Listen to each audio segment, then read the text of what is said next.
I think these are exciting times, for Mexico.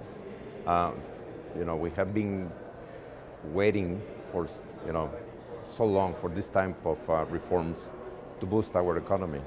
Now, Mexico has been growing in average for the last 20, 30 years at the rate of about 2.5% GDP growth of 2.5%.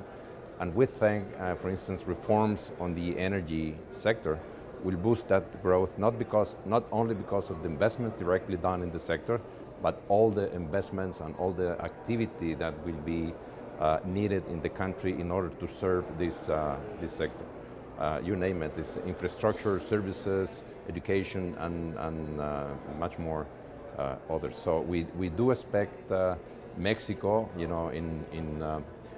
once the reforms are instrumented and implemented, that might take a couple of years. Growth might double what we have been growing in the last few years. So energy itself, infrastructure, for sure, services, education. Those are the sectors that will be impacted, short to medium term.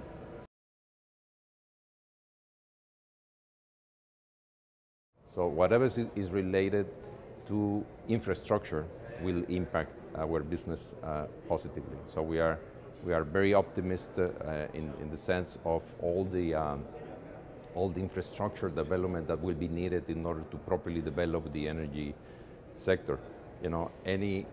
All infrastructure related to the geographies and areas that will be directly impacted by the energy sector, will call for additional infrastructure for sure.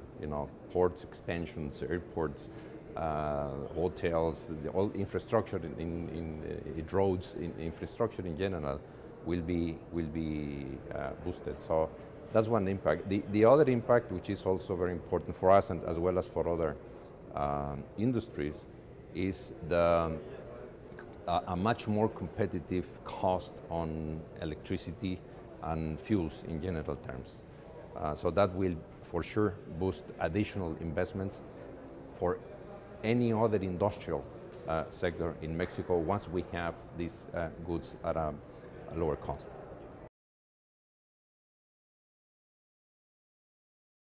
We have challenges in the country, security issues and things that we have to solve. Basically, a rule of law that is much stronger than what we have managed to have in the past.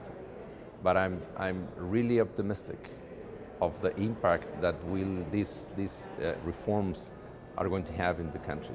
To me, this is as significant or either more significant than the impact that the NAFTA did 20 years ago in Mexico, particularly the energy and telecommunications reform.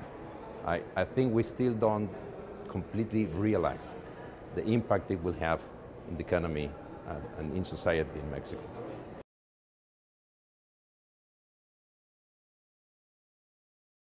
Historically, Nuevo Leon has a combination of two advantages, which is one that is very important, that is Nuevo Leon is an educational center. It has several of the best universities in Mexico, as well as technical schools, and so that's a plus in quantity and in quality.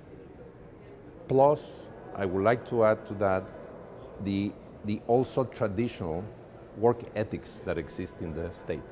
There is a very old saying in Nuevo Leon: "It's work and save, work and save." So it's people that is it's hard work. They are used to hard work. That's the lifestyle they have, and because they want to get better and better through time. So it's the combination of both. It's the capability, the educational capabilities we have in the state, plus the work ethics.